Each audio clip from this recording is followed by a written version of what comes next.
My máme vždycky dilema, jako když někomu vypráví, kde jsme byli, tak říkám, vyjeli jsme z Rožnova, jeli jsme přes Rakousko vlastně, přes Vídeň, přes Slovinsko, až do Chorvatska, do Istrie, do Rijéky, pak jsme byli do Istrie, že? Přes půl, do Terstu.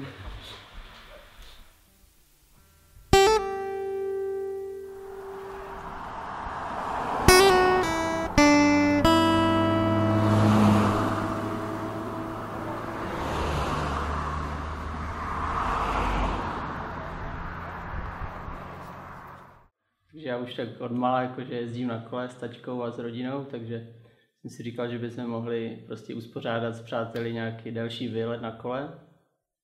Že bychom mohli jít i do zahraničí třeba. Tak nás napadlo, že pojedeme do Chorvatska, což je taková destinace, že to je taky dobrý cíl, jakože jet k moři, vykoupat se a pak zase jet zpátky. No. Někdo chtěl, jako přišel s tím nápadem, že dojedeme na kole od domu k moři, což byla tak to tady byl tady Krištof. Stany, karimatky, pak nějaké oblečení, že jo, na výměnu, kdyby bylo nejhůř. Pak každý měl nářadí na opravu, světla, blikačky, tachometry, pumpy, náhradní duši měl někdo?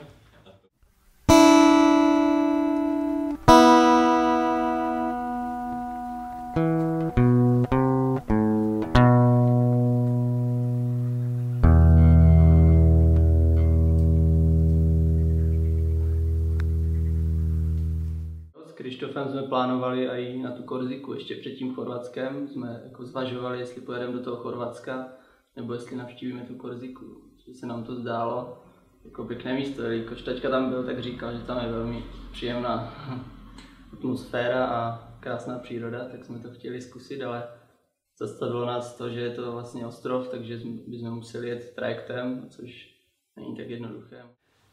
Letos chtěl, no vlastně minulý rok strašně Dan prohlašoval, že letos pojedeme k Baltu na kole. A postupně toho... Jo, on to chtěl, no, že? Ale pak nechtěl, ne vlastně, pak měl problém s tím kolenem a říkal, že nechce ani na další tury. No. Právě. Já jsem teda k tomu se dostal úplně jako poslední, když už to bylo všechno domluvené. Tak jsem si říkal, že jako se zastaví. teďka k tomu Chorvatsku, jo? No, že já jsem předtím nebyl na tom žádném. No, to ne, to ne. 913 kiláků tam, za 8 dní. A to celé 25 dní a 2177 km. Dohromady, no. Se nám to zdálo jako moc mainstreamové, moc jednoduché autem nebo autobusem, protože na kole si můžeme dokázat, jako, jak jsme dobří. Prostě uvidíš plno zážitků, zažiješ, jakože uvidíš, jaký je ten svět kolem. V těch různých zemích, že neuvidíš to jenom spoza oken autobusu nebo spoza oken aut, a jenom uvidíš to přímo z toho kola, že ho někde zastavíš, se tam setkáš s těmi lidmi a můžeš s nimi promluvit, zjistíš, jestli umí třeba anglicky, a když ne, tak se snažíš nějak dorozumět rukama, nohama a je to takový velký zážitek.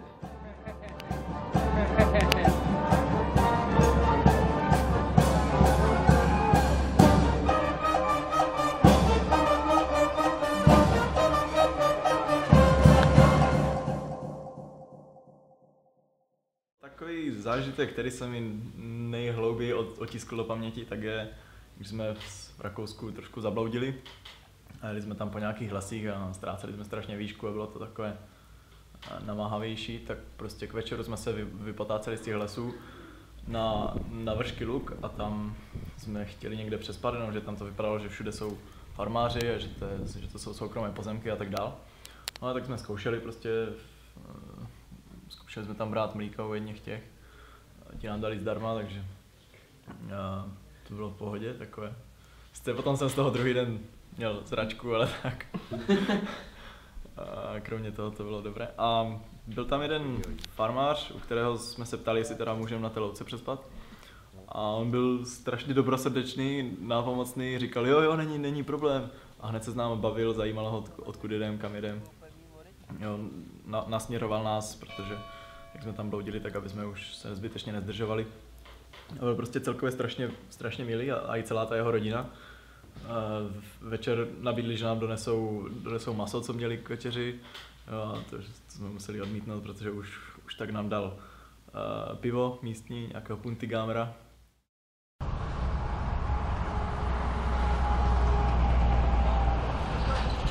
No. Asi k tomu baráku jenom.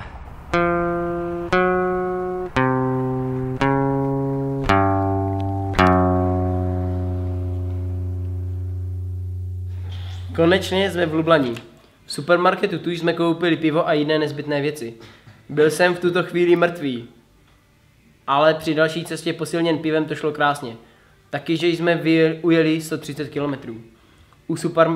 U supermarketu taky stáli 3 Poláci, kteří už jeli od moře. Krištofovi spadly na přechodu tašky, tak se lidi koukali. Jí za menší tmy Peťu zlobilo koleno a už byl čas zakempovat.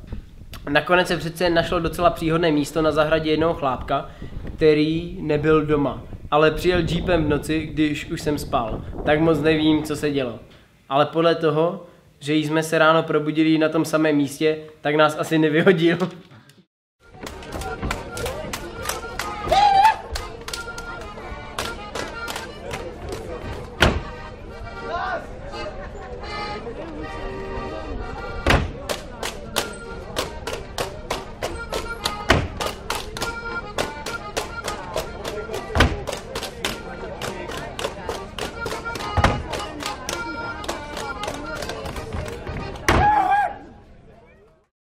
Já si pamatuju, že Dan mi celou dobu tvrdil, že to nezvládnu. Se mě ptali, kolik mám na to, já jsem říkal, no, teďka 40 kiláků, nezvládneš. Nakonec jsme na to myslím, že 60 něco, 70 něco kiláků. Což vlastně bylo méně než náš denní průměr. Ale šlo to. Ale jako reálně... První den, že to bylo hned nějakých 115, ne? Úplně bylo no. První den s brašnama všechno a tam to všechno bez braše, no. Hned 115. Ale pamatuju si, že teda celou cestu až do Chorvatska mě strašně vybolely nohy. Fakt, že třeba už ten první, co se probudil a ráno mi bolely nohy, tak jsem to, víš jak jsme byli na soustředí na fotbale, tak se to prostě protáhl a po půl hodině už se ani nevěděl. Ale pak za další den se probudil, taky bolely. A nejvíc to kulminoval tak 4. den a potom v 4. dnu to zase ustávalo, že už třeba takový 7. den, už jsem tu únavu vůbec necítil vůbec. Ale zase na druhou stranu pak těsně před koncem v tom Chorvatsku jsem měl problém s tím kolenem, no. To mě úplně škubalo v kolení. Tak jsem pak to jednou vyřešil, protože už jsme byli těsně před cílem, takže jsem jakoby zabíral na druhou nohu, která mě potom taky začala bolet. Ale jako nic hrozného, že?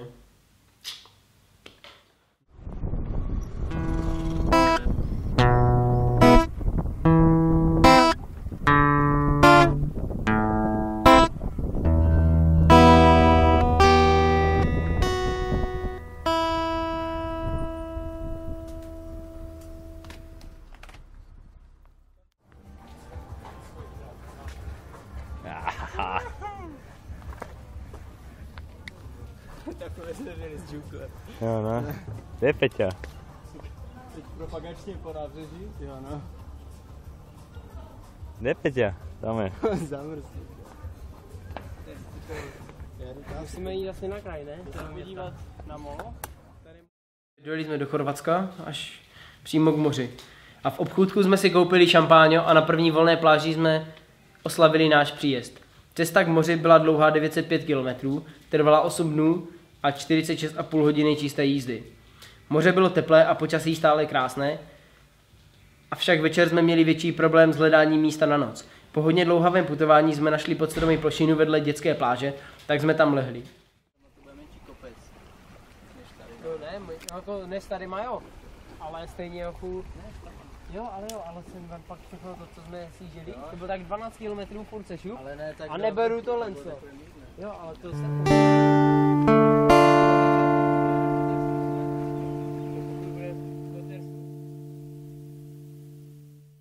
No, nejnáročnější na celé cestě bylo asi to unavující horko, co nás doprovázelo po celou dobu trasy, protože jak jsme se blížili k moři, tak jsme byli čím dál tím víc na jihu, že a byly tam mají snad 40 stupňové teploty, občas se nám zdalo, že i víc, protože fakt se ani větřík nepohnul a bylo takové vedro, že jsme vždycky přes oběd museli sedět aspoň 2 hodiny a odpočívat, protože přes to poledne bylo fakt úmorné teplo. Takže po několika dnech jsme zjistili, že musíme vždycky vyjet spíš ráno a jet dopoledne, kde je trochu chládek a potom spočínout a pak zase jet až třeba od 5 a do večera. Nebo tak. Po obědě v parku, kde kolem chodili lidé v oblecích a koukali na nás s údivem, jsme již celkem lehce našli centrum. Bylo to obrovské náměstí s mnoha honosnými budovami. Po kochání jsme šli do bookshopu pro suvenýry a známky z pohledy. Přijeli 3 těžkohodění Maďaři a dali se se mnou do řečí. Jeli přes Slovinsko, podobnou trasu jako my, s cílem v Koperu a vlakem nazpět. Při průjezdu jednou z uliček na nás 2 Češi vybafli a popřáli nám hodně štěstí. Na něco ty vlajky přece jen byly. Jenom jsme byli fakt strhaní po cestě, protože bylo tak plus 40 a my jsme jeli přes poledne. Tak jsme tam někam na cizí pozemek jako lehli pod stromy a hned tam pán přicházel na nás. Já jsem se bál, že nás zde vyhodí, tak jsem mu vyšel raději vstříc a říkám, jestli nevadí, že tady stane Jan. No, ok. Tak come here, tak nás pozval. A nakonec jsme tam u něho byli snad 2 hodiny, nám tam nabízel pořád pivo, víno a všecko. On nás chtěl vyloženě ožrat, no. Kdyby jsme nemuseli jet, tak k tomu dám volný průběh.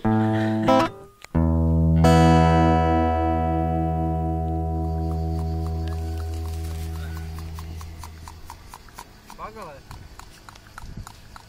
Já to s ním se přitlačí. Jo. Asi vím, kde byl ten problém.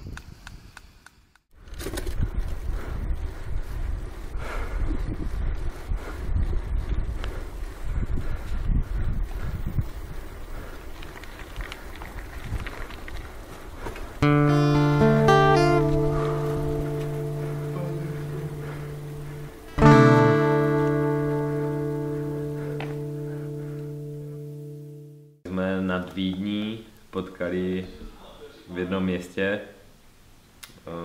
takového majitele hospody a že jsme si u něho dali pivo a to byla taková malá hospoda ve vesnici a když jsme vlastně tak nějak s ním povídali jako německy, takže to se tak něco dalo, tak jako jsme mu říkali, že jo, kam jedeme, jo, odkud a to, tak ho to strašně fascinovalo.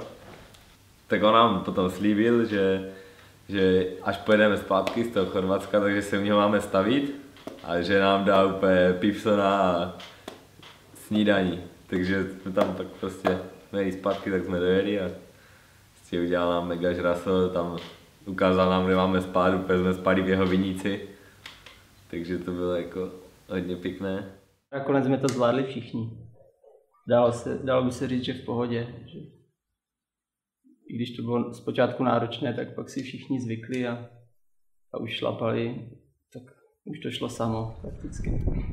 Nakonec jsme přijeli, tak jsem odpočal asi 2 dny a pak už jsem byl zase v pohodě. Akorát asi po měsíci nebo po 2 jsem při utírání si kleknul a ruplo mi v koleni a od té doby jsem asi půl roku skoro nemohl chodit, protože mi to bolelo, ale nevím, jestli to bylo z té únavy jakože ze šlapání, ale teď už se to spravilo před zimu, takže je v pohodě. Obecně celý večer pobíhal kolem nás tak spíše zmateně a nevěděl, co si o nás myslet. Obloha byla posetá beránky a předpovídala dobré počasí. Ta temná oblaka prázdnoty se jen tak nicotnili obzorem a plně vystihovali náladu den po dojezdu. Padla rosa a spacáky navlhly.